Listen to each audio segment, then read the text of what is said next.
सखी सहेली कार्यक्रम सुनने वाले सभी सखियों और सखाओं को मंदाकिनी जोशी का नमस्कार। और आरती श्रीवास्तव का भी आप सखियों को, सखाओं को, मंदाकिनी जी को ढेर सारा नमस्कार। नमस्कार, आपको भी बहुत बहुत नमस्कार। कैसी हैं आप आरती जी?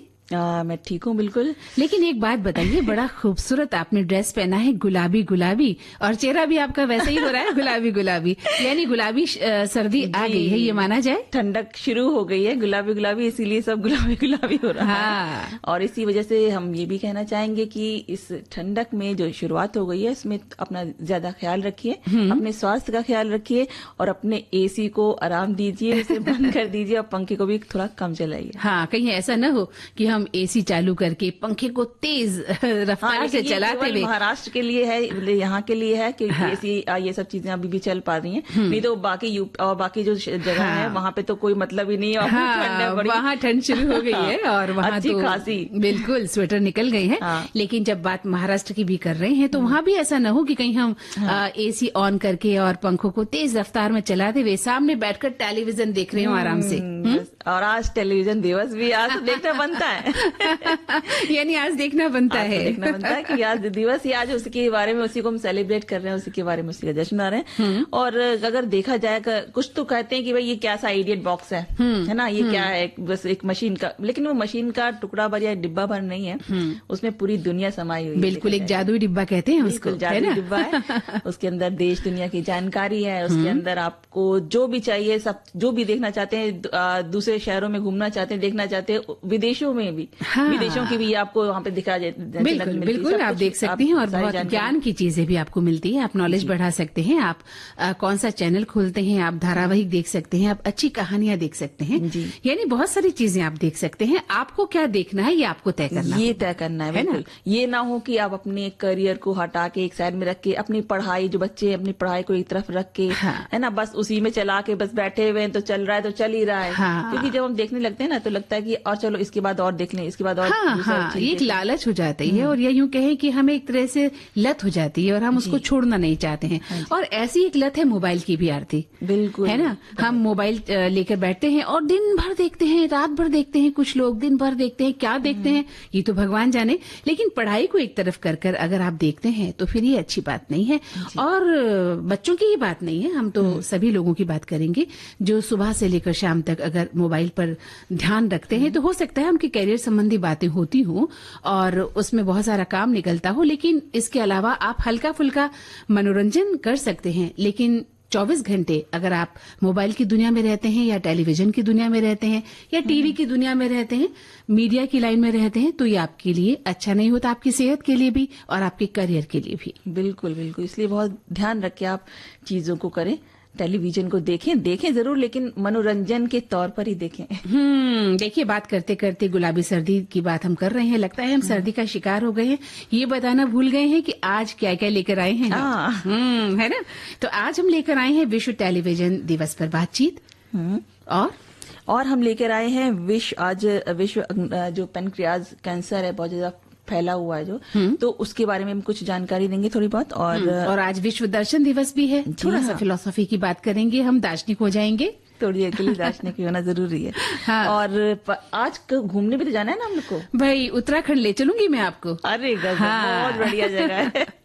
ऐसी सर्दी पड़ेगी ना, आपको पता चल जाएगा कि क्या होता है सर्दी, है ना। तरह से तैयार हो उसके लिए। चलिए, तो अच्छे खासे कपड़ों को लेकर जाएंगे और उत्तराखंड की सैर करके आएंगे और बिरसा मुंडा पर बातचीत करेंगे हम। जी हाँ, और साथ ही हम वो दिन याद करो में कुछ अलग सा बात करेंगे। स्कूल में भी जब अगर हमें सजा मिली है, पिटाई भी हुई, तो उसमें बिल्कुल भी हम चाहेंगे हमारी जितनी भी सखियां हैं, सखा हैं, तो बिल्कुल ये बात सोचिए ही नहीं कि हम किसी के सामने कहें या ना कहें। बिल्कुल बचपन में सभी की पिटाई हुई है। कोई तो ऐसा नहीं है। लिखिए अपने विचार, चाहे आप मुर्गी बने हो, चाहे मुर्गा बने हो, है ना, और चाहे आपको छड़ी पड़ी हो, एक डंडा पड़ा हो, तो उस पर अपने विचार लिखिए कि कैसा लगा आपको वो पल जब आपको डंडा पड़ा था और घर जाकर भी मम्मी पापा का चांटा पड़ा था। जी बिल्कुल, सब तो फिर इन सभी विषयों पर बातचीत करेंगे। एक खूबसूरत सा गीत पहले सुनवा दें। जी चलिए।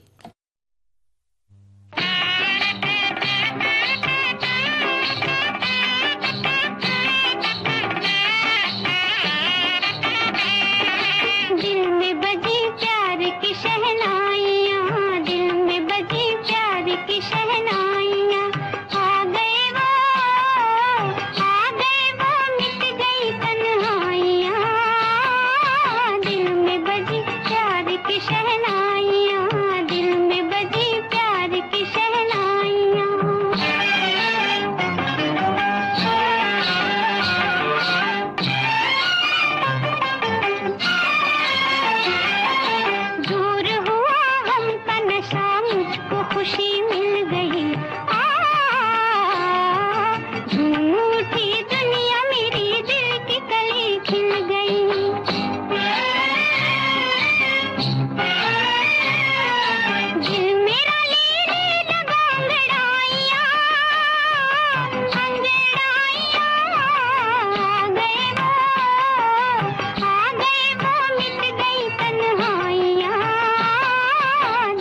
आए हुए,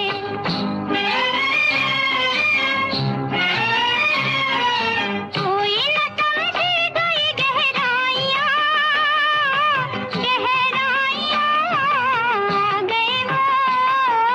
आ गए वो मिट गई तन्हाइयाँ, दिल में बजी प्यार की शहनाइयाँ। तो आरती, एक बात बताइए कि जब दूरदर्शन शुरू हुआ था और उसके काफी समय बाद बहुत अच्छे सीरियल आने लग गए थे, तो आप कौन सा सीरियल देखना पसंद करती थी तब? वैसे तो कहा जाए तो दूरदर्शन में जो पहला सीरियल जो हम लोगों ने सब जो कहा जाए दूरदर्शन पे जो शुरुआत हुई सीरियल की, तो वो था हम लोग था, बुनियाद और इस तरीके के सीरियल आते थे पहले जब शुरू हुआ था दूरदर्शन। और उसके बाद जब उसका दूरदर्शन तमस आता था, भारत एक खोज, है ना, ये सभी सीरियल बहुत ही अच्छे आते थे और इनको देखने का मतलब काफी ज्ञान में बढ़ोतरी हुआ करती थी। और थोड़ा सा बात कर लें अगर भारतीय टेलीविजन के बारे में, आज उसका दिन है, तो हम अपने श्रोताओं को, सखियों को, सखाओं को बताना चाहेंगे कि 25 अप्रैल 1982 को भारत में रंगीन टेलीविजन प्रसारण की शुरुआत ने टेलीविजन के स्वरूप और मनोरंजन की दुनिया में एक स्वर्णिम युग की शुरुआत की। इससे पहले हम ब्लैक एंड व्हाइट टेलीविजन देखा करते थे, तो इसकी वजह से रचनात्मक अभिव्यक्ति और भारतीय मनोरंजन उद्योग के विकास के लिए अनगिनत अवसरों की शुरुआत हो गई थी। बिल्कुल।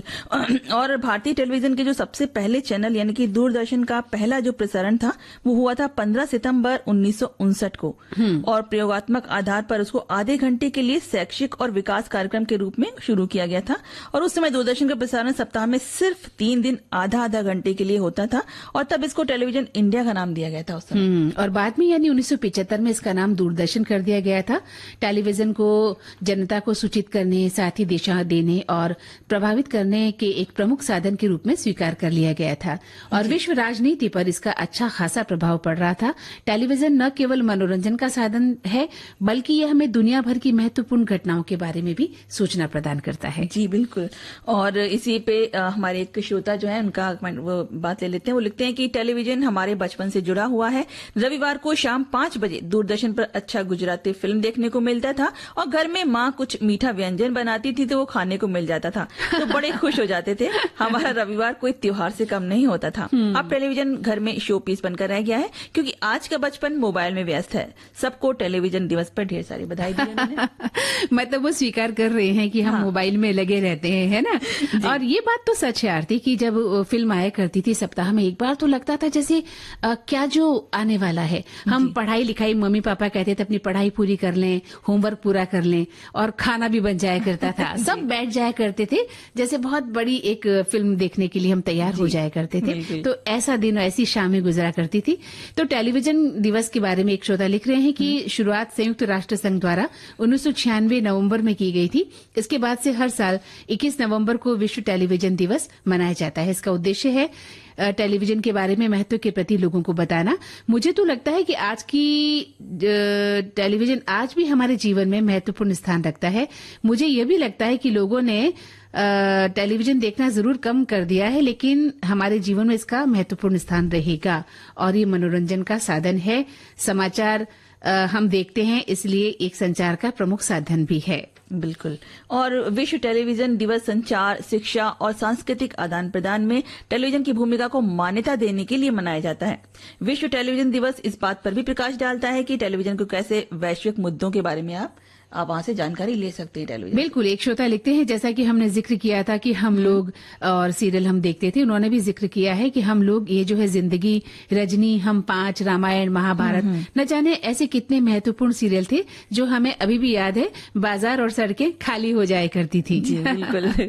और एक श्रोता है जो लिखते हैं कि टेलीविजन वीडियो उपभोग का सबसे बड़ा स्रोत बना हुआ है। हालांकि स्क्रीन का आकार बदल गया है और लोग अलग अलग प्लेटफॉर्म पर कंटेंट बनाते, पोस्ट करते, स्ट्रीम करते हुए दिखते हैं, लेकिन दुनिया भर में टेलीविजन सेट वाले घरों की संख्या में वृद्धि जारी है। प्रसारण के उभरते और पारंपरिक रूपों के बीच बातचीत हमारे समुदायों और हमारे ग्रह के सामने आने वाले महत्वपूर्ण मुद्दों के बारे में जागरूकता बढ़ाने का एक बहुत बड़ा अवसर पैदा करती है। बिल्कुल। हमारे श्रोता ने ये भी लिखा है कि आज का दिन खास है क्योंकि पूरी दुनिया में क्रांति ला दी थी टीवी ने। घर बैठे हम हर क्षेत्र से जुड़ी खबरें जान लेते थे। मनोरंजन, शिक्षा, राजनीति जैसे कई क्षेत्र शामिल थे, इसलिए हर साल आज का दिन मनाया जाता है। वहीं एक श्रोता ये भी लिखते हैं आरती कि आज भी OTT प्लेटफॉर्म होने के बावजूद लोगों का टेलीविजन से प्रेम कम नहीं हुआ है। मानव जीवन में टीवी का बहुत महत्व है। यह न सिर्फ मनोरंजन का साधन है बल्कि इसके जरिए आप देश दुनिया की खबर भी देख सकते हैं। बिल्कुल। तो टेलीविजन दिवस मतलब मनाइए, उसको अच्छे से मनाइए, लेकिन बस यह इतना ध्यान रखिए कि हम एक लिमिट में देखें। हर चीज की एक लिमिट होती है। जैसे ही हम लिमिट क्रॉस करते हैं तो फिर उसके दुखद परिणाम सामने आते हैं। लेकिन अब हम लिमिट क्रॉस नहीं करेंगे, गीत सुनेंगे। बिल्कुल।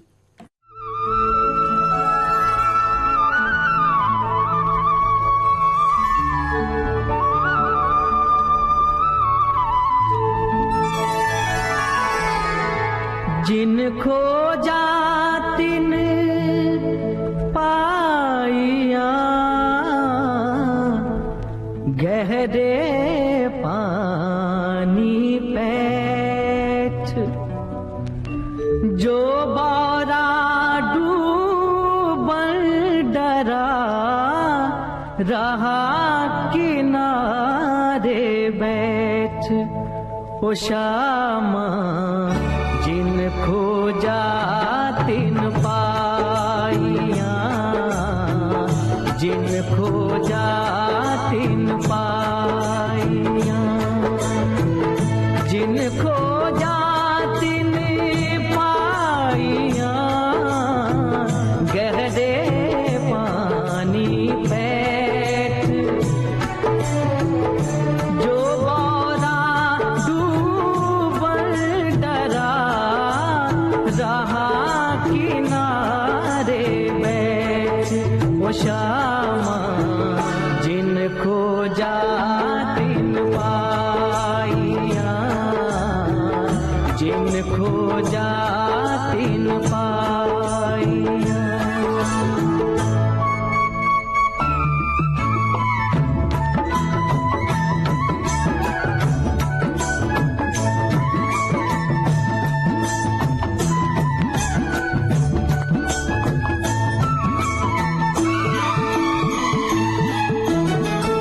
मन की सच्ची लगन हमेशा मंजिल तक पहुंचाती,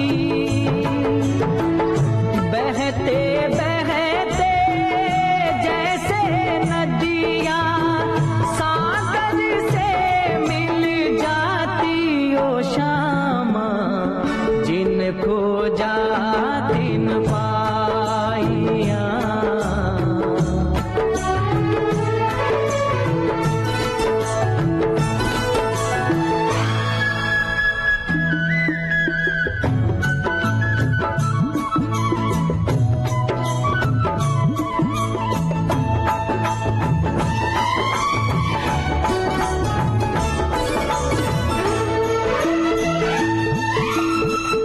तुलसी मीरा सूर्य के जैसा मिला न खोजनहारा, करके तपस्या लाए भगीरथ गंगा की जलधारा। ओ श्यामा जिन खोजा तिन पाइया, जिन खोजा तिन पाइया।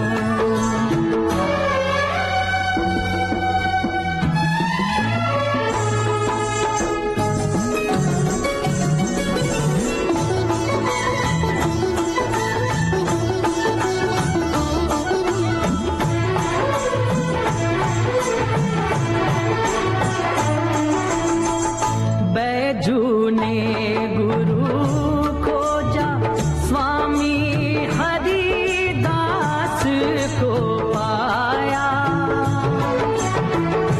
बालक ध्रुव ने सच खोजा। वो श्यामा हो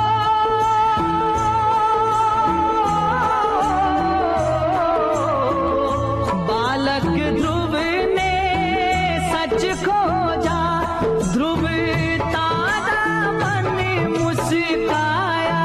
ओ श्यामा जिन खोजा तिन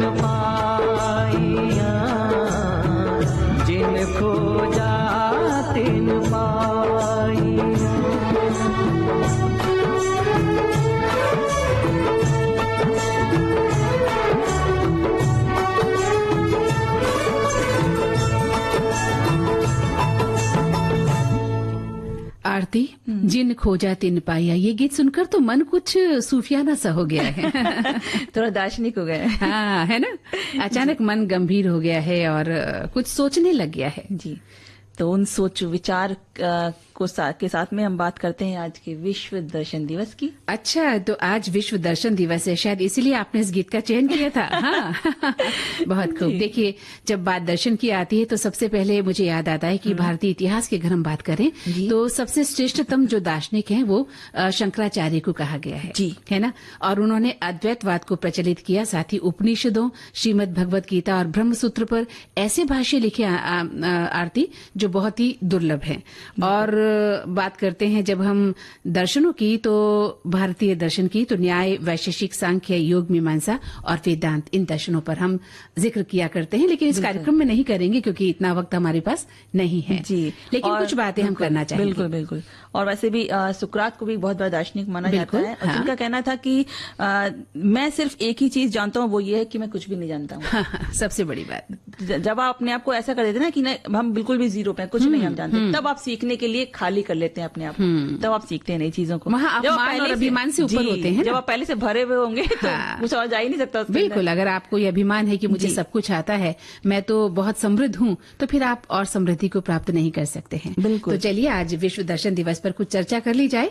हर वर्ष हम नवंबर के तीसरे गुरुवार को विश्व दर्शन दिवस मनाते हैं और यूनेस्को मानव विचारों के विकास, प्रत्येक संस्कृति और हर एक व्यक्ति के लिए दर्शन के स्थायी मूल्य को रेखांकित भी करता है। बिल्कुल। और एक बेहतर दुनिया बनाने के लिए, शांति के आदर्श की ओर बढ़ने के लिए हम जानते हैं कि हमें एक दार्शनिक दृष्टिकोण अपनाना ही होगा।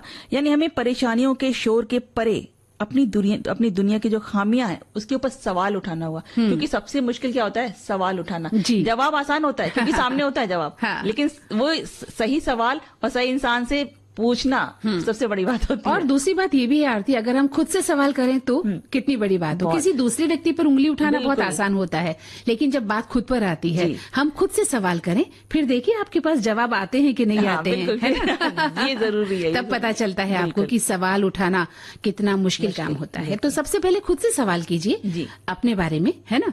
तो इसलिए जब नैतिक सिद्धांतों की बात हम करते हैं तो उसको परिभाषित करने की बात आती है तो मानवता का मार्गदर्शन करते हैं, और इसके लिए दर्शन शास्त्र बहुत जरूरी होता है। विश्व दर्शन दिवस की शुरुआत करते हुए यूनेस्को ने इस बात पर जोर दिया कि दर्शन युवाओं के लिए महत्वपूर्ण है। बिल्कुल। और साथ ही साथ ये एक ऐसा अनुशासन है जो निर्णय लेने के लिए मुद्दों के विश्लेषण और मूल्यांकन को प्रेरित करता है। विश्व दर्शन दिवस स्वतंत्र, आलोचनात्मक, तर्क संगत सोच के विकास को बढ़ावा देता है, जिसमें कि दुनिया की बेहतर समझ पैदा होती है, शांति और सहनशीलता को बढ़ावा मिलता है। बिल्कुल मिलता है। और साथ ही यूनेस्को के सम्मेलन का ये विश्वास भी था यूनेस्को के कि समाज में विश्व दर्शन दिवस की अवधारणा को शामिल करने से दर्शन लोकप्रिय होगा। खासकर दर्शन से दुनिया को परिचित करवाना जरूरी है, और ये लोगों के लिए विचारों को साझा करने, नए विचारों को खुले तौर पर खोज करने और चर्चा करने, समाज की चुनौतियों को सार्वजनिक बहस या चर्चा को प्रेरित करने का भी दिन है। बिल्कुल। और इसीलिए एक हमारे श्रोता हैं जो कहते हैं कि विश्व दर्शन दिवस की स्थापना यूनेस्को द्वारा 2008 में बच्चों को दर्शन शास्त्र पढ़ाने के समर्थन और प्रोत्साहन के लिए की गई थी, और यह हर साल नवंबर के तीसरे गुरुवार को मनाया जाता है, जैसे कि हमने बताया। बिल्कुल। और देखिए, बात जब हम दर्शन की कर रहे हैं तो दर्शन को कई बार हम बड़ा उबाऊ विषय मान लेते हैं आरती, है ना? अरे कहते हैं ये तो दार्शनिक है। जब कोई व्यक्ति गंभीर होता है और गंभीरता से अपनी बात रखता है तो हम उसको सीधा दार्शनिक का तमगा दे देते हैं। विचारशील होना है, दार्शनिक होना कितनी बड़ी बात है। आप विचारशील बनकर तो देखिए, अपने आप से सवाल कीजिए, खुले मंच पर आइए, बहस कीजिए, तब जाकर पता चलता है कि दर्शन को अपनाना या किसी दर्शन पर या किसी वैचारिक बात को रखना कोई आसान काम नहीं होता है। हमारे एक श्रोता लिखते हैं कि विश्व दर्शन दिवस को मनाने के पीछे कई मकसद हैं। मानव विचार के विकास के लिए दर्शन शास्त्र के आदान प्रदान को बढ़ावा देना, दर्शन के स्थायी मूल्य को रेखांकित करना, दार्शनिक विरासत को साझा करना और नए विचारों के लिए खुलापन लाना, बुद्धिजीवियों और समाज को सामाजिक चुनौतियों से लड़ने के लिए प्रेरित करना, अंतर सांस्कृतिक संवाद को बढ़ावा देना और अधिक सहिष्णु और सम्मानजनक समाज को बनाना है। बिल्कुल। और एक और श्रोता है जो कहते हैं कि विश्व जो दर्शन दिवस है वो उन दार्शनिकों के सम्मान में मनाया जाता है जिन्होंने संपूर्ण विश्व को स्वतंत्र विचारों के लिए स्थान उपलब्ध कराया। इस दिवस का उद्देश्य दार्शनिक विरासत को साझा करने के लिए विश्व के सभी लोगों को प्रोत्साहित करना और नए विचारों के लिए खुलापन लाने के साथ साथ बुद्धिजीवियों और सभ्य समाज को सामाजिक चुनौतियों से लड़ने के लिए विचार विमर्श को प्रेरित करना है। बिल्कुल सही लिखा। हमारे श्रोता लोग बराबर लिख रहे हैं अपने विचार, और लगता है कि हमारे श्रोता भी दार्शनिक हो गए हैं। हाँ। तो एक गीत सुन लिया जाए। जी, बिल्कुल। बहुत ही सुंदर गीत हम उनको सुनवा रहे हैं।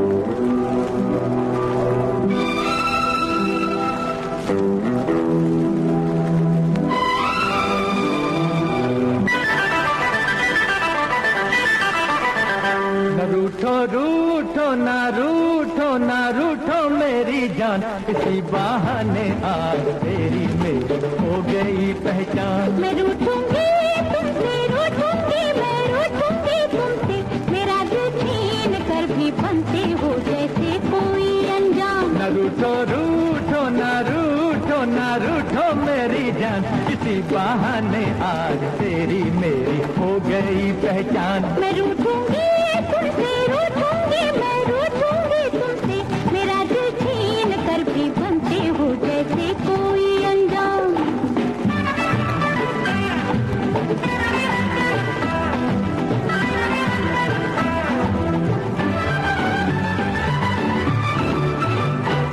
तुम्हारे रूठने से जिंदगानी रूठ जाएगी, न फिर ऐसा समा होगा न किस्मत जगमगाएगी। जरा सी बात का आखिर बनाती हो क्यों अफसाना, ये दिल का राज है दिल में रखो दिल भर मेरे जाना, मेरे दिल भर मेरे जाना। न रूठो रूठो ना रूठो ना रूठो मेरी जान, इसी बहाने आज तेरी मेरी हो गई पहचान। मैं रूठूंगी तुमसे, रूठूंगी मैं रूठूंगी तुमसे, मेरा दिल छीन कर भी बनते हो जैसे कोई अनजान।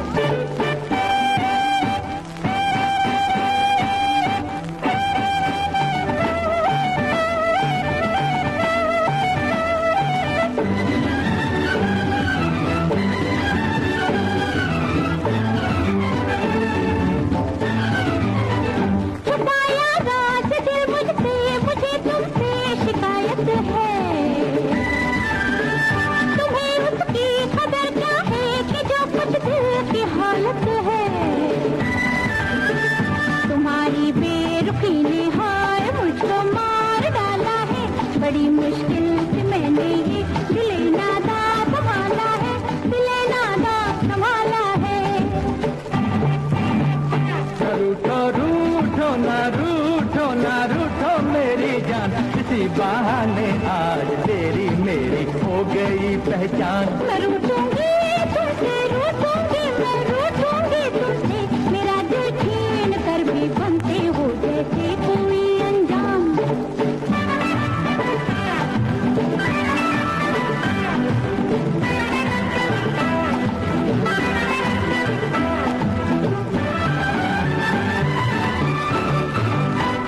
चलो अच्छा हुआ उलझन दिलों की रंग ले आई,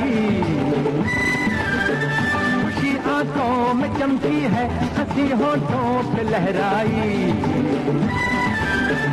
लड़ाई ऐसी अच्छी है कि जिसमें प्यार हो जाए, उम्र भर साथ रहने का अभी इकरार हो जाए, अभी इकरार हो जाए।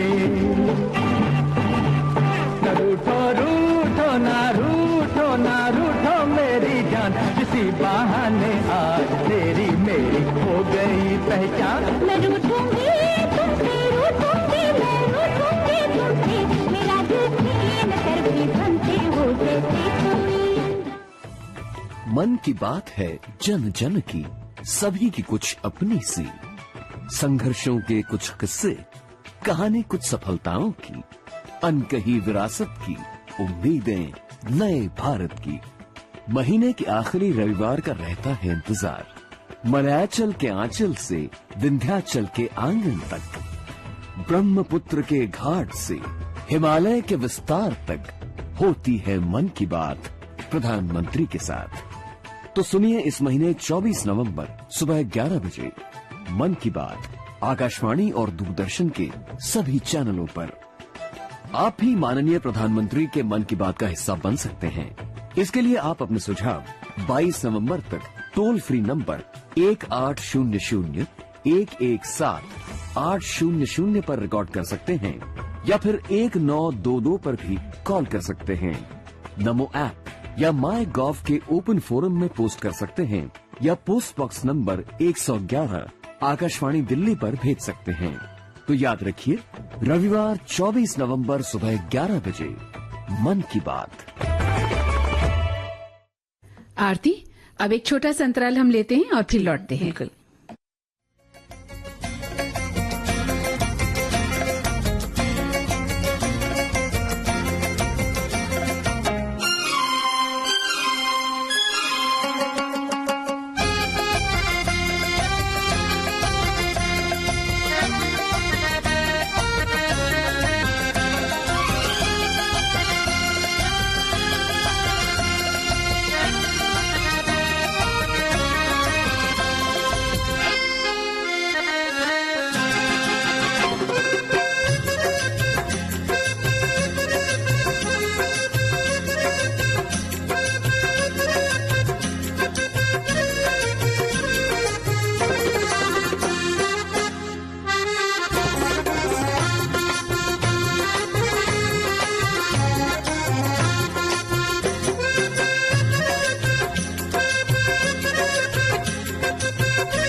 अंतराल के बाद हमारे सभी सखियों और सखाओं का फिर से स्वागत है आरती। जी बिल्कुल।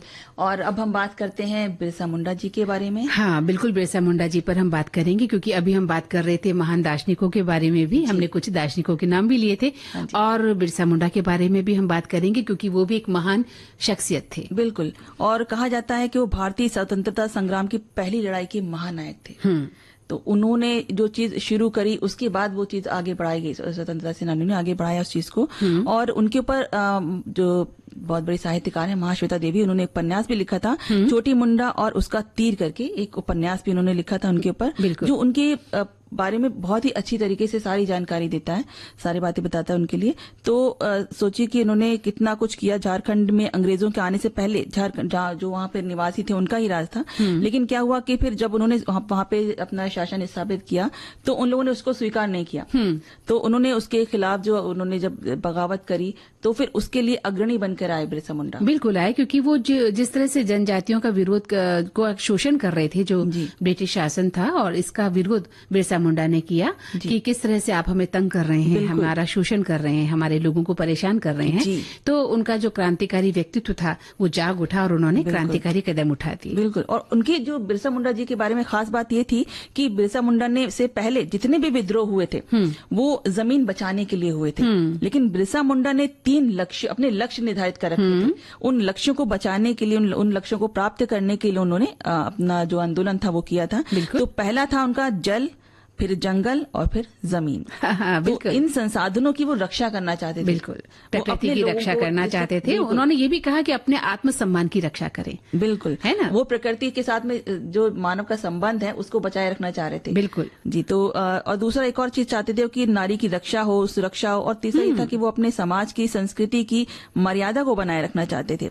और 1894 में जब सभी लोगों को उन्होंने संगठित किया और उन्होंने अंग्रेजों से लगान माफी के लिए आंदोलन चलाया और 1895 में उन्हें गिरफ्तार करके हजारीबाग केंद्रीय कारागार में 2 साल की कारावास की सजा दी गई। और 2 साल बाद जब वो बाहर आए जेल से तो उन्हें यह अनुभव हुआ कि विद्रोह के अलावा कोई दूसरा विकल्प अब नहीं है, क्योंकि ब्रिटिश जो सत्ता है वो कानूनों के आड़ में आदिवासियों को घेर रही है और उनसे जो खुद ही जुल्म कर रहा है उससे हम कैसे राहत की उम्मीद भी कर सकते हैं। हाँ, तो और इसीलिए उन्होंने अपनी लड़ाई को जारी रखा। और जितने भी महान व्यक्तित्व हुए हैं आरती, उन सबको ये कठिनाइयां भोगनी पड़ी है, क्योंकि उन्हें सजा मिली है, किसी को फांसी मिली है, किसी को गिरफ्तार किया गया है, किसी को कोड़ों की मार मिली, यानी बहुत शारीरिक यातनाएं, मानसिक यातनाएं दी जाती थी। लेकिन किसी भी महान शख्सियत ने अपना युद्ध कभी खत्म नहीं किया, वो कभी डरे नहीं ब्रिटिश शासन के खिलाफ लगातार। बिल्कुल, तभी ये देश आजाद भी हो पाया। बिल्कुल हो पाया। इतनी सारी जो कुर्बानियां दी गई, जो चीजें करी गई, सही उन्होंने सहनशीलता के हिसाब से सब चीजें करी, तो वो अब जाके उसका हम लोग को फल मिल रहा है। इसलिए अपने आत्मसम्मान की रक्षा करें, और सबसे बड़ी बात कि इन्होंने हमारे लिए जो भी किया है उसको हमेशा याद रखें और नतमस्तक रहें। बिल्कुल। और अब हम बात करते हैं भील कला की। हाँ। जनजाति कला है जो कि तो प्रकृति के बेहद करीब मानी जाती है ये भील कला। आदिवासियों की कला है ये, और इसका मुख्य आधार होता है इनके इष्ट देवता और पूर्वज। तो आदिवासी संस्कृति की झलक दिखाते हैं। ये चित्र मिट्टी से निर्मित होते हैं और घरों को सजाने संवारने के लिए बनाए जाते हैं। अक्सर मिट्टी के ऊपर नहीं उकेर देते हैं। हाँ, बहुत सुंदर चित्रकारी होती है, जिसमें हमारी सांस्कृतिक चेतना छिपी होती है। हाँ जी। और आज भी जब हम गांवों में जाते हैं तो हमें गांवों की जमीन पर घर के जो कच्चे मकान होते हैं वहां पर ही चित्रकारी देखने को मिलती है। गोबर से लिपे हुए होते हैं, उसके ऊपर कितना सुंदर सा बना के बने होते हैं। हाँ। तो अक्सर जब भी कोई धार्मिक त्योहार आदिवासी मनाते हैं तो इन पेंटिंग्स को अच्छे से बनाए जाते हैं, उनकी बहुत महत्व होता है।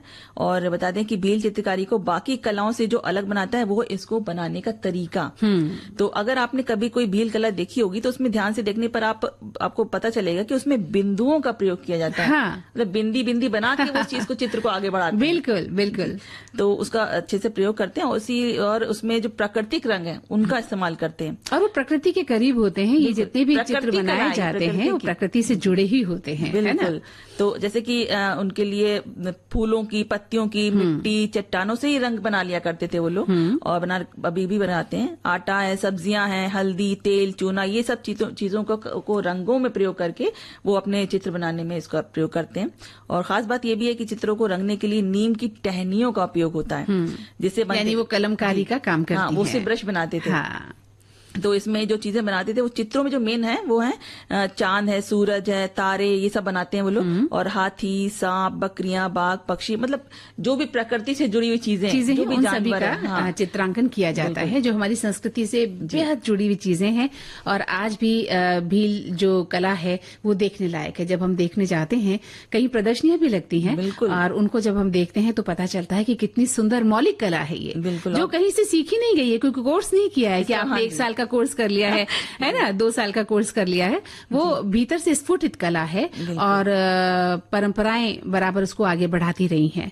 ऐसा लगता है जब इस कला को देखो, एकदम परी कथा किसी ऐसी जगह में आ गए, एक अलग ही दुनिया में आ गए। हाँ, बिल्कुल। उसको अलग ही रंगों का संयोजन है, बिंदी से उकेरा गया है, चित्रों को बहुत ही अच्छे तरीके से बनाते हैं। तो हमें अपने बच्चों को, आज की जो युवा पीढ़ी है, जो आगे की आने वाली पीढ़ी है, उनको इन संस्कृतियों से परिचित करवाना चाहिए। क्योंकि मॉडर्न कला तो हम मनाते हैं, आज भी हम आधुनिक कलाओं को देखते हैं या उनकी एग्जीबिशन देखना पसंद करते हैं, या अगर कोई चित्रकार बनना पसंद करता है तो फिर मॉडर्न कलाकार बनना चाहता है। लेकिन जो हमारी ग्रामीण कलाकृति है, जो हमारी जनजातीय कलाकृति है, उससे हमें दूर नहीं होना चाहिए। हमें उसको समझना होगा कि हमारे देश से, हमारी संस्कृति से, हमारी मिट्टी से, हमारे पानी से, हमारी हवा से कितनी जुड़ी हुई कलाकृतियां हैं। बिल्कुल। इसीलिए हमारे एक श्रोता है जो कहते हैं कि बिरसा मुंडा गौरव दिवस और जनजाति भील कला और संस्कृति ही मानवीय सभ्यता के परिचय हैं। और तभी तो कहा गया है कि साहित्य, संगीत, कला विहीना पुरुषा साक्षात पशु भी समान विषाण हीना। तात्पर्य है कि साहित्य, संगीत और कला विहीन पुरुष उस पशु के समान है जिसके सींग ना हो। इस दृष्टिकोण से हमारे कोल भाई, जो भील भाई हैं, वो लोग भी विषाणहीन पशु समान नहीं होते हुए अपनी कला और संस्कृति को पूरी तरह से समृद्ध है उनसे। और उनकी इस कला को उचित दिशा और मंच दिलाने में उनके भगवान स्वतंत्रता सेनानी भगवान बिरसा मुंडा का अमूल्य योगदान है। इसलिए कोल भील समाज अपने भगवान बिरसा मुंडा को समर्पित और सम्मानित कर अपने सारी कलाओं का प्रदर्शन करते रहते हैं। और अब तो सरकार भी उन्हें उचित मंच और दे रही है और उनकी सहायक बन रही है। बिल्कुल दे रही है, और हमें भी सम्मान करना चाहिए। हर कला का, हर क्रांति का सम्मान करना चाहिए और उससे सबक लेना चाहिए। निगाहें मस्ताना, देख समा है सुहाना, तीर दिल पे चला के, हाँ जरा झुक जाना, हो निगाहें मस्ताना, देख समा है सुहाना, तीर दिल पे चला के, हाँ जरा झुक जाना हो निगाहें मस्ताना।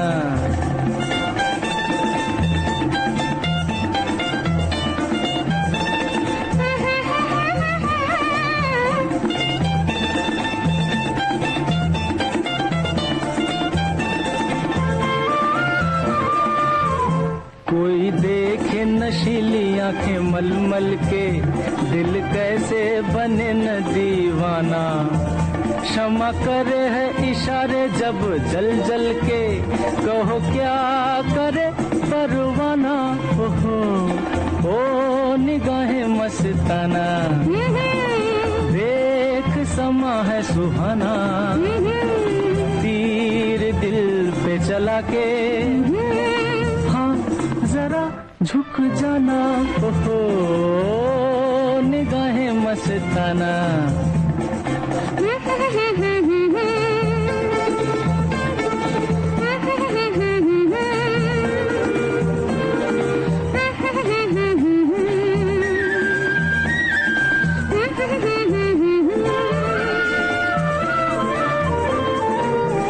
दामन न बचाना मेरे हाथों से, अरमा के गले से लग जाना।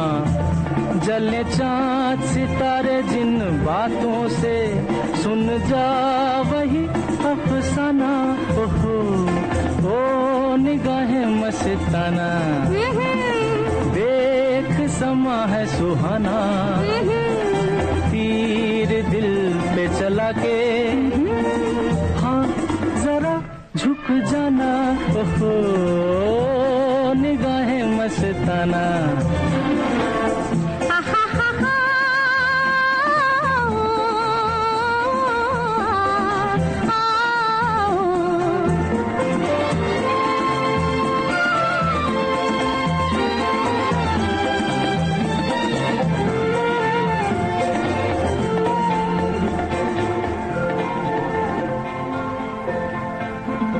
बस्ती के दियों को बुझ जाने दे, लहरा के न रुक रुक जाना। चाहत का लबों पे ना माने दे, यही प्यार का है जमाना। बस्ती के दियों को बुझ जाने दे, लहरा के न रुक रुक जाना। चाहत का लबों पे ना माने दे, यही प्यार का है जमाना। ओहो ओ निगाहें मस्ताना, देख समा है सुहाना। तीर दिल पे चला के, हाँ जरा झुक जाना ओहो निगाहें। विविध भारती पर धूम मचा रहा है हेलो फरमाइश। मुद्दत से दूर थे तुम हम, एक जमाने के बाद मिलना अच्छा लगा। जब से ये प्रोग्राम बंद हुए थे ना, तब लोग चर्चाएं करते थे कि विविध भारती से कब प्रोग्राम चालू होंगे। हम लोगों को अब सफलता मिली है तो हमें बहुत खुशी है सर। श्रोताओं की पहली पसंद पहला प्यार होता है ना, फोन इन प्रोग्राम होता है कि अपनी आवाज करोड़ों लोगों तक पहुंचे। और एक ऐसा रेडियो स्टेशन विविध भारती है कि आवाज श्रोताओं के कानों में गूंजती है। आपको बता दें, हेलो फरमाइश कार्यक्रम के लिए आप भी कर सकते हैं फोन कॉल। रिकॉर्डिंग बुधवार को दिन में 11 बजे से लेकर 1 बजे के बीच। हेलो फरमाइश कार्यक्रम का प्रसारण मंगलवार और गुरुवार को शाम 4 बजे। पुनः प्रसारण बुधवार और शुक्रवार को दिन में 10 बजे विविध भारती पर। हेलो फरमाइश। आरती भाई, जैसे अपने सम्मान के प्रति हमें जागरूक होना चाहिए, कहते हैं वैसे अपने स्वास्थ्य को लेकर भी हमें बहुत जागरूक होना चाहिए। बिल्कुल, अपने स्वास्थ्य के प्रति तो हमें ध्यान रखना ही चाहिए अपने ध्यान। हाँ, और इसलिए हम जागरूकता का ये महीना मना रहे हैं, क्योंकि विश्व अग्नाशय कैंसर जागरूकता जो माह है वो हम मना रहे हैं। तो इसके बारे में थोड़ी बात कर ली जाए। हाँ जी बिल्कुल। और एक श्रोता है जिन्होंने बड़ी अच्छी सी जानकारी दी है कि अग्नाशय कैंसर तब होता है जब अग्नाशय की कोशिकाएं असामान्य तरीके से बढ़ने लगती हैं और ट्यूमर या गांठ में बदल जाती हैं।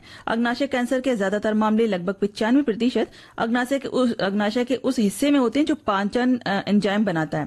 अग्नाशय कैंसर 40 से ज्यादा उम्र के लोगों में ज्यादा होता है और पुरुषों में आमतौर पर महिलाओं से ज्यादा होता है। अगर अग्नाशय कैंसर का पता शुरुआत में ही चल जाए तो इसे सर्जरी से ठीक किया जा सकता है। एक श्रोता लिखते हैं कि विश्व अग्नाशय कैंसर दिवस जो मनाने का उद्देश्य यही है कि हम कैंसर के प्रति लोगों को जागरूक करें। एक बहुत ही खतरनाक बीमारी है। इस बीमारी से बचने का सबसे अच्छा तरीका है अपनी जीवन शैली को नियंत्रित करना, नशे का सेवन न करना, और जिसको ये बीमारी हो जाए तो घबराए नहीं, क्योंकि इलाज भी संभव है। बिल्कुल। और इसके जो लक्षण दिखते हैं अगर आप उनको ध्यान दें, सबसे बड़ी चीज है कि अगर आप बहुत ज्यादा धूम्रपान या इस तरह की चीजें कर रहे हैं प्रयोग, तो उसकी वजह से भी हो जाता है, या फिर बहुत ज्यादा निष्क्रिय रह रहे हैं, बहुत ज्यादा मोटापा है या निष्क्रिय कुछ काम नहीं कर रहे हैं, तो उसकी वजह से भी होता है। जी, अपने खाने पीने का हमें ध्यान रखना चाहिए। और साथ ही इस बार की जो थीम है आरती वो ये है कि कार्यवाही का दिन, बदलाव की दुनिया। ये ध्यान रखना है। इस थीम का उद्देश्य है कि अग्नाशय कैंसर के बारे में हमें जागरूकता को बढ़ाना है, शोध करने हैं और लोगों की सहायता करनी है। बिल्कुल। और सबसे बड़ी सहायता हम खुद ही अपनी कर सकते हैं जब हम अपना ख्याल रखें। बिल्कुल सही कहा आपने।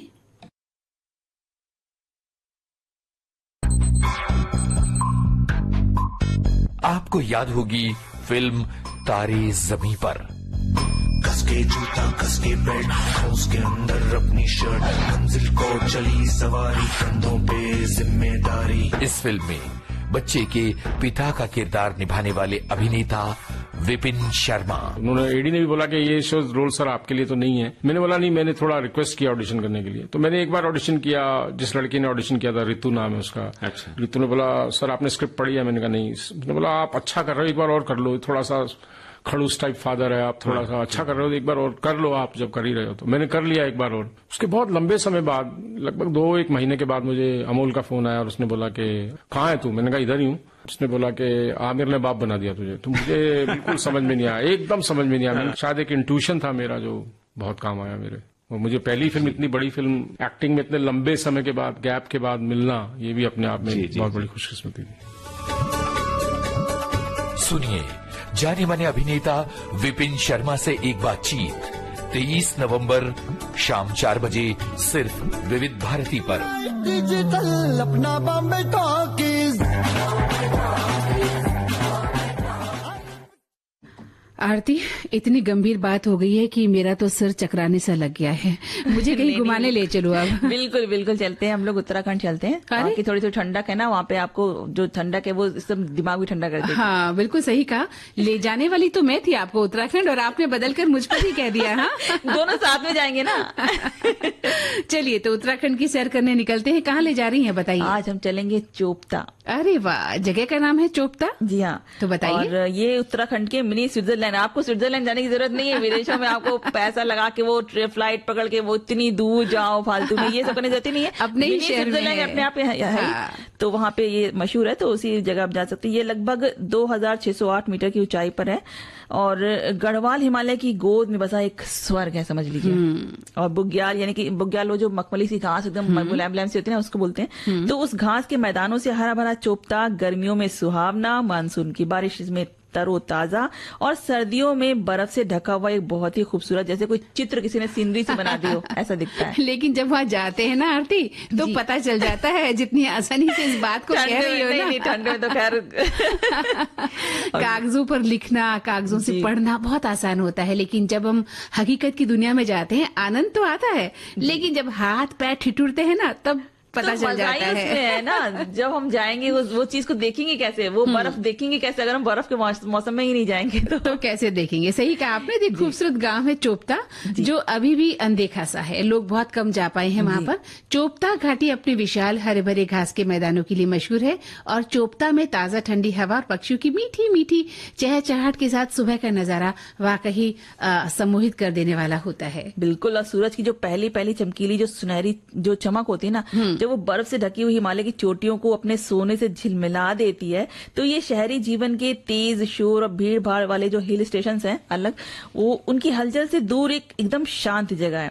ये शांत निवास इस क्षेत्र में पाए जाने वाले ओक, देवदार, रोडोडेंड्रॉन और बहुत से शंकुधारी पेड़ों से घिरा हुआ है, जो चोपता को वनस्पतियों और जीवों से समृद्ध बनाता है। शायद यही कारण है कि इतना ज्यादा समृद्ध है, ये इतना ज्यादा अभी भी खूबसूरत बना, क्योंकि अभी तक यहाँ पे ज्यादा लोग आए नहीं है। हाँ, क्योंकि बहुत कम लोग जा पाते हैं, इतना इंटीरियर भी होता है थोड़ा सा, हर आदमी हिम्मत नहीं जुटा पाता। लेकिन ये चोपता जो है पक्षियों का स्वर्ग है। यहाँ पर हम 240 से अधिक प्रजातियों के पक्षी देख सकते हैं आरती।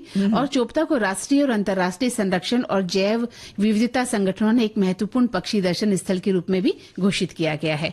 और चोपता तुंगनाथ ट्रैक इस क्षेत्र में सबसे प्रसिद्ध तीर्थ और पर्यटन स्थल तुंगनाथ मंदिर है, जो चोपता से 3.5 किलोमीटर दूर है, जो 3680 मीटर की ऊंचाई पर और पंच केदार मंदिरों में से एक शिवजी को समर्पित सबसे ऊंचा मंदिर है।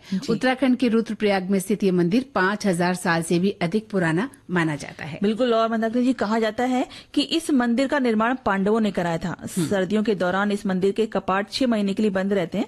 और इसके अलावा देवरिया, ताल ट्रैक, मस्तूरा और सारी गांव से 3 किलोमीटर ये दूर है और लगभग 2387 मीटर की ऊंचाई पर स्थित ये ट्रैक बहुत ही खूबसूरत माना जाता है। और इसके साथ देवरिया ताल अपनी प्राकृतिक सुंदरता और कैंपिंग स्पॉट के लिए बहुत ज्यादा मशहूर है।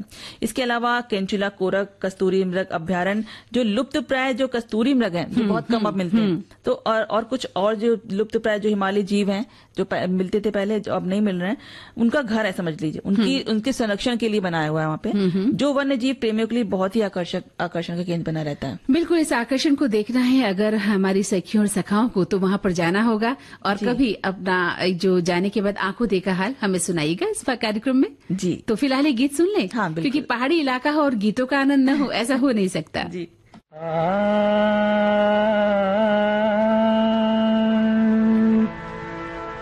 बहुत शुक्रिया, बड़ी मेहरबानी, मेरी जिंदगी में हुजूर आप आए। कदम चूम लूं या के आंखें बिछा दूं, करूं क्या ये मेरी समझ में न आए। बहुत शुक्रिया।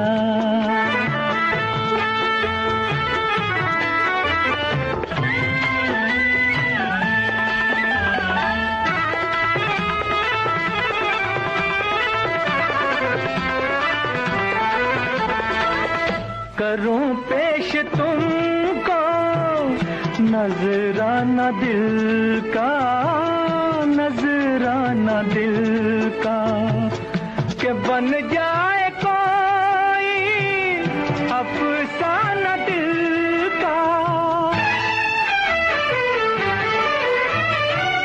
खुदा जाने ऐसी सुहानी घड़ी फिर, खुदा जाने ऐसी सुहानी घड़ी फिर मेरी जिंदगी में पलट के न आए।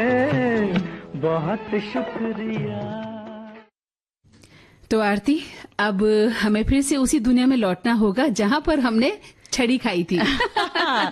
जी बिल्कुल। और जब हम स्कूल में पढ़ाई करते तो पढ़ाई करते समय कुछ तो ऐसा हम शैतानी तो करते ही है सभी बच्चे, तो अगर होमवर्क नहीं किया या कुछ ऐसा है तो फिर पढ़ती थी एक अच्छी तरीके से। हाँ, नहीं तो चाटे पढ़ते थे गाना पे। तो हमारे श्रोताओं ने जिक्र किया है अपने बचपन का, वो दिन याद करो में हमारे एक श्रोता लिखते हैं कि पढ़ने की बात पे तो कभी मार नहीं पड़ी, लेकिन शरारतों की वजह से मार जरूर पड़ती थी। क्या क्या बताएं। एक बार आधी छुट्टी के वक्त हम फल तोड़ने के लिए दूर चले गए और फल तोड़ते समय टाइम का पता नहीं चला। जब स्कूल आए, आखिरी पीरियड था, टीचर से पूछा कहाँ थे, तो मजाल है हमारे सारे ग्रुप में से कोई चुगली कर दे। बहुत मार पड़ी, लेकिन बात राज ही रही। वो दिन अभी भी याद आता है कि हम टीचर्स को कितना रुला देते थे। और एक हमारे श्रोता जो लिखते हैं कि माँ की जगह हॉस्टल वार्डन हमारा ध्यान रखती थी, क्योंकि हॉस्टल में रह के पढ़ी है। तो पढ़ाई के वक्त हम कुछ सखियां मस्ती कर रही थी, तो सजा तो मिलनी ही थी। तो मिली। शाम 7 से लेकर रात 9 बजे तक हम सखियों को मैडम ने एक एक लाइट के नीचे अलग अलग खड़ा कर दिया। दिया और पढ़ने के लिए कहा। हुआ ये था कि वो खुद ही भूल गई थी। 9 बजे जब उन्हें याद आया तब वो अपने घर से आई और देखा हम वैसे ही खड़े थे जैसे मैं खड़ा करके गई थी। आकर उन्होंने हमें देखा और बहुत डांट लगाया कि तुम लोगों के पैर दर्द कर रहे होंगे, तुम बैठ क्यों नहीं गई। आंखें नम थी और डांट रही थी। सच कहूं तो हमें भी ये पता ही नहीं चला कि हम सब खड़े होकर पढ़ रहे थे, क्योंकि पढ़ाई में इतने मशगूल हो गए थे कि पूरा पाठ याद हो गया। दूसरे दिन कक्षा में सुनाया और शाबाशी लूटी। क्या बात है, सजा में भी पाठ याद हो गया है जी। एक श्रोता लिख रहे हैं कि वो दिन याद करो जब मिली स्कूल में सजा। मुझे स्कूल में कभी खड़ा तो नहीं किया गया क्योंकि मैं चल ही नहीं पाती थी। हाँ, एक बार मैं टीचर से हमेशा डरती थी तो उन्होंने एक बार मुझे बहुत मारा और मैं स्कूल जाने से ही कतराने लगी। पर उनका मानना आज मुझे बहुत कुछ सीख दे गया कि कम से कम ब्रेल लिपि मैं नहीं सीख पा रही थी, उन्होंने इस कारण मुझे मारा था। आज जब मैं कुछ लिखती हूँ तो मुझे वो बहुत याद आती हैं। बहुत बढ़िया बात है, उन्होंने एक चीज सिखा दी। लेकिन हाँ बिल्कुल जी। और एक और है हमें श्रोता जो लिखते हैं कि आज तक हमें मतलब अमरूद के बारे में उन्होंने लिखा कि हमें अमरूद ना खाने से का उन्होंने निश्चय कर लिया, कुछ ऐसा हुआ था। तो बात इंटर कॉलेज में पढ़ने के दिनों की है, तब हाई स्कूल पास करने तक शादियां हो जाती थी, मेरी भी हो चुकी थी और हमारी सहपाठी कई लोगों की भी उनकी भी शादियां हो गई थी। उनमें से एक छात्र की जो वाइफ थी उसे खत भेजती और ये भी इधर से वो जवाब भेजता था। एक दिन जब साथ पढ़ते पढ़ते एक अंतर्देशीय खत देख लिया जो उसके साथी की पत्नी ने उसे को भेजने के लिए उसने रखा था अपना लिख के, तो नजर बचा के एक साथी ने खत को उड़ा दिया और इंटरवल में सब बाहर पढ़कर फिर जल्दी से चिपका कर उसकी किताब में छिपा दिया। हाँ। कक्षा में हम 5 लोग आकर खूब हंस रहे थे, वो हम लोगों की मंशा ताड़ गया। उसने किताब खोली तो खत दिखा लेकिन वो चिपकाया नहीं गया था। वो समझ गया कि हमारा खत इन लोगों ने पढ़ लिया है। फिर वो कक्षा अध्यापक से शिकायत कर दिया उसने और उन्होंने शीशम के डंडे मंगवाए और 5 लोगों को 8 डंडे मारे कि हाथ लाल हो गए। कहते रहे कि किसी का खत पढ़ना गलत होता है। तब से आज 55 साल हो गए, मैंने अमरूद नहीं खाया क्योंकि खत में उसने बरसाती अमरूद ना खाने को पत्नी को हिदायत दी थी, इसमें कीड़े पड़ जाते हैं और बीमारी लग जाती है। हमारे एक श्रोता लिख रहे हैं कि 7वीं 8वीं कक्षा में था मैं, मेरे पीछे वाले सहपाठी ने मुझे कुछ पूछने के लिए मेरे कंधे पर हाथ रख दिया। अभ्यास के बीच ऐसा ना करने के लिए जैसे मैंने पीछे मुड़ा, टीचर ने मुझे देख लिया और मुझे क्लासरूम से बाहर खड़ा कर दिया। मेरी कोई गलती नहीं थी, फिर भी सजा मुझे दी गई। मेरी आंख से आंसू बह रहे थे। हमारे वक्त हमारे प्रिंसिपल साहब राउंड पर निकले, मुझे रोता हुआ देखकर मुझे पूछा कारण, तो मैंने जो सच था वो बताया। साहब ने मुझे वापस अंदर बिठा दिया और शिक्षक को बिना कारण बताए पूछे सजा नहीं देने को कहा। आज भी मुझे वो दिन याद आता है। तो चलिए अब सुन लेते हैं गीत।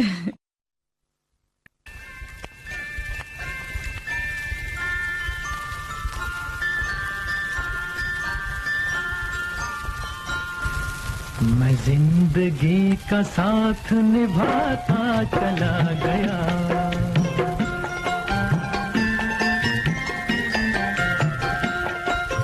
फिक्र को धुएं में उड़ाता चला गया, हर फिक्र को धुएं में उड़ा।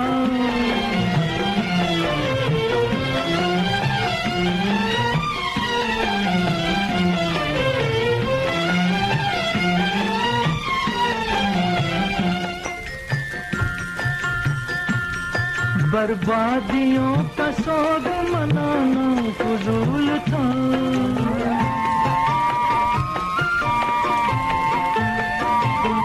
बर्बादियों का सोग मनाना फजूल था, मनाना फजूल था, मनाना फजूल था। बर्बादियों का जश्न मनाता चला गया, बर्बादियों का जश्न मनाता चला गया, हर फिक्र को धुएं में उड़ा।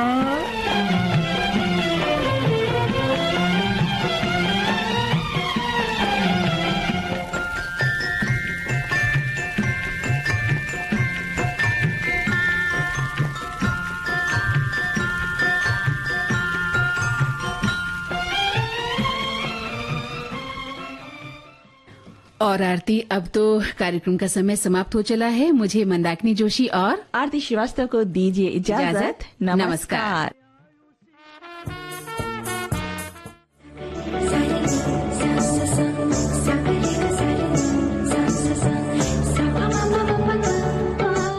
सखी सहेली कार्यक्रम की प्रस्तुत करता है अनुश्री पाठक। सहेली